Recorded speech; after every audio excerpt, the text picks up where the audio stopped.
जीवांश पदार्थ की परिभाषा अर्थात वह जीवांश पदार्थ जो वनस्पति एवं जंतुओं के अवशेषों से अपघटित होकर के तैयार होता है, वह जीवांश पदार्थ कहलाता है। जीवांश पदार्थ की डेफिनेशन है कि जंतुओं एवं वनस्पतियों के द्वारा जो अवशेष भूमि में विच्छेदन या अपघटित होता है वह जीवांश पदार्थ कहलाता है। जीवांश पदार्थ के स्रोत किस किस से प्राप्त होता है, अर्थात जीवांश पदार्थ हमको किस किस से प्राप्त होता है, जो है मुख्य नंबर 1 जंतुओं के द्वारा।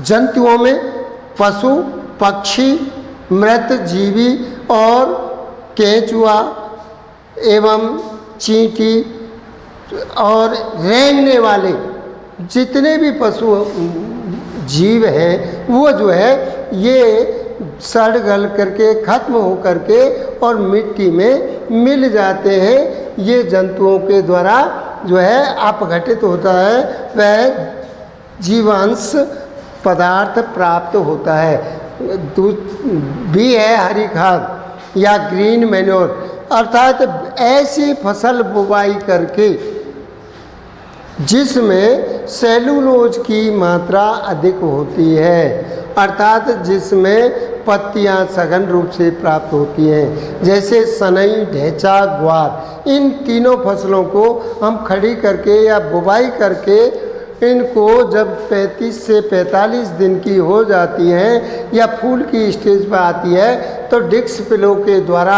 हरी खाद को मिट्टी में मिला दिया जाता है, जिससे जल की उपस्थिति में ये जो है अपघटित होकर या विच्छेदन होकर के जीवांश पदार्थ बनाती है। मृदा जीवांश पदार्थ का संगठन ऐसा संगठन जो मृदा के अंदर जीवांश पदार्थों का या जंतु के द्वारा हो या वनस्पति के द्वारा हो या पेड़ पौधों की पत्तियों के द्वारा हो, टहनियाँ के द्वारा हो या पशु पक्षियों के मृत शरीर का हो, इनका जब विच्छेदन होता है या अपघटित होते हैं तो इसमें जीवांश पदार्थ जो है मिट्टी में मिल जाते हैं, प्राप्त हो जाते हैं। इनमें जो है सबसे अधिक जो है जीवांश पदार्थ में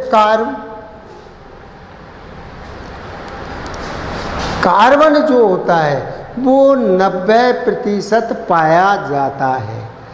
तो ये जीवांश पदार्थ से जो प्राप्त होते हैं वो है carbon, oxygen, hydrogen, calcium, magnesium, sulphur और एल्युमिनियम, फेरस आदि।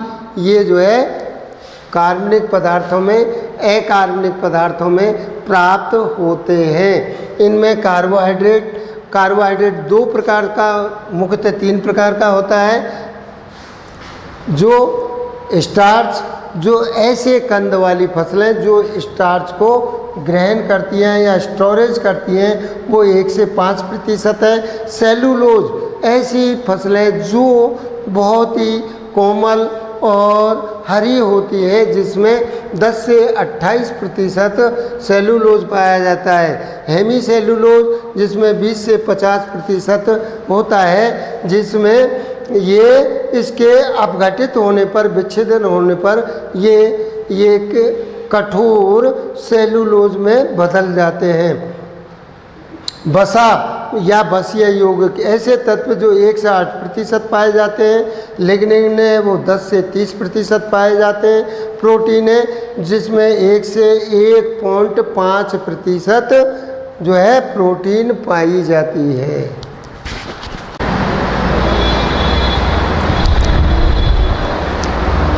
जीवांश पदार्थों का विच्छेदन अर्थात वे ऐसे छोटे छोटे सूक्ष्म जीवाणु जो वनस्पति एवं जंतुओं के अवशेषों को ये जो है अपघटन करके या विच्छेदन करके जो बनाते हैं, मृदा में निर्माण करते हैं, वो छोटे छोटे जीव जंतु बैक्टीरिया बदल का रूप परिवर्तन कर देते हैं, वो जीवांश पदार्थ कहलाता है। इस जीवांश पदार्थ को परिवर्तित करने के लिए इसमें जो पदार्थ होते हैं वो 5 प्रकार से इस भूमि में जो है परिवर्तित होकर के और निर्माण करने में सहायक होते हैं।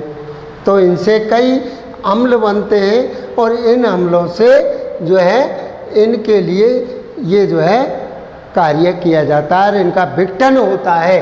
कार्बोहाइड्रेट में जब जीवांश पदार्थों का विघटन होता है तो उसमें कार्बोहाइड्रेट पाया जाता है और कार्बोहाइड्रेट के अंदर ऐसे जितने भी जो शर्करा होते हैं जैसे ग्लूकोज होता है, इस ग्लूकोज को C6H12O6 में इसका ये जो है साइट्रिक अम्ल एवं आर्थोक्लेज में कार्बन डाइऑक्साइड और पानी में जो है परिवर्तित कर देते हैं और मृदा में जो है रूपांतरण हो जाता है। जैसे C6H12O6 को ये मृदा में मिलने पर एक साइट्रिक C6H8O7 ये साइट्रिक एसिड प्लस पानी में अपघटित हो जाता है, विच्छेदन हो जाता है और यही ग्लूकोज पुनः जब शर्करा होती है तो इसमें आर्थोक्लोज हो जाता है और ये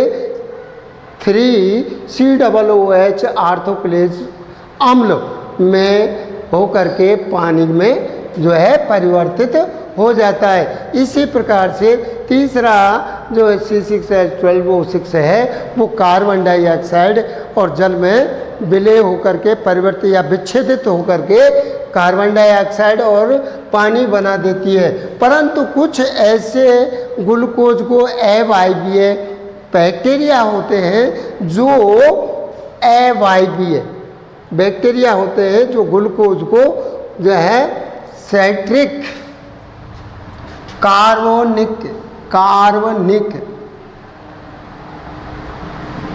अम्ल में परिवर्तित करते हैं और ये कार्बनिक अम्ल को परिवर्तित करके इसमें विच्छेदित हो जाता है। इसी प्रकार से कुछ बैक्टीरिया ऐसे हैं जो इसको आर्थोक्लोज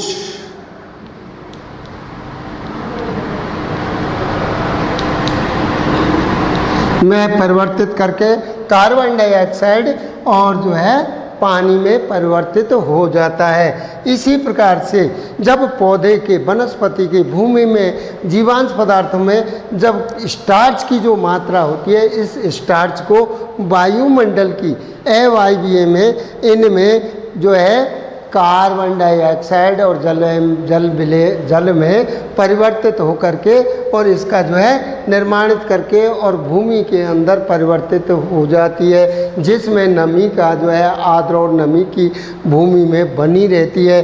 हेमीसेलुलोज ये भी जितने भी वनस्पतियाँ अधिक कोमल और बारीक होती हैं इनको सेलुलोज के हेमीसेलुलोज में इनको कार्बन डाइऑक्साइड और पानी में विलय परिवर्तित करके और जो है निर्माण करती हैं। ये कार्बन जीवांश पदार्थों के अपघटन में सहायक होती हैं जो मृदा निर्माण में बहुत ही आवश्यक होती